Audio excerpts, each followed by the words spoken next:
Dear students, इसके पहले वाले वीडियो में मैंने पास्ट कंटिन्यूअस टेंस का एक्टिव वॉइस के बारे में चर्चा की थी।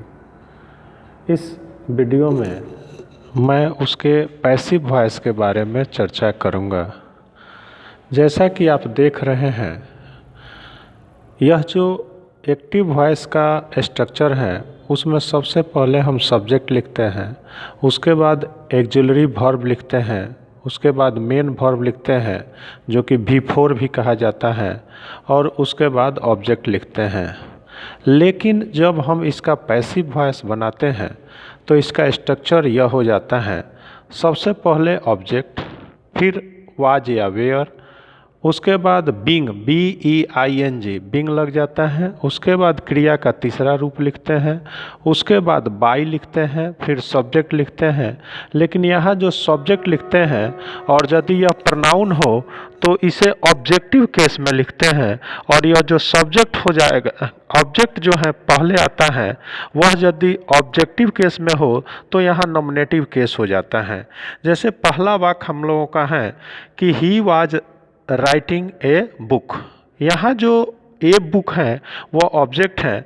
जब हम इसको पैसिव वॉइस में चेंज करेंगे तो सबसे पहले लिखेंगे ए बुक, फिर लिखेंगे वाज, चूँकि यह सिंगुलर है, प्लुरल रहता तो वेयर लिखा जाता, फिर बिंग लिखेंगे रिटेन बाई हिम।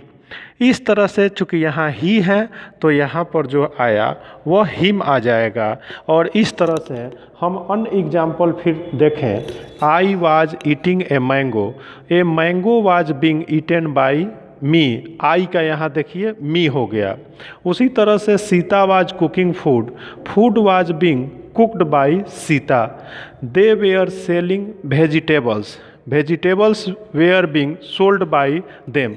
इस तरह से हम देखते हैं कि 2 या 3 प्रश्न निश्चित रूप से आ जाते हैं पैसिव वॉइस में चेंज करने का। और यदि फिर इसी तरह से हम ग्रामर के किसी भी ग्रामर के बुक से यदि इसका प्रैक्टिस कर दें और इस नियम का पालन कर दें तो कम से कम 2 या 3 नंबर जो कि इस टेंस से संबंधित हैं आसानी से हमारे काम आता है और हम अच्छे मार्क्स से उत्तीर्ण करते हैं।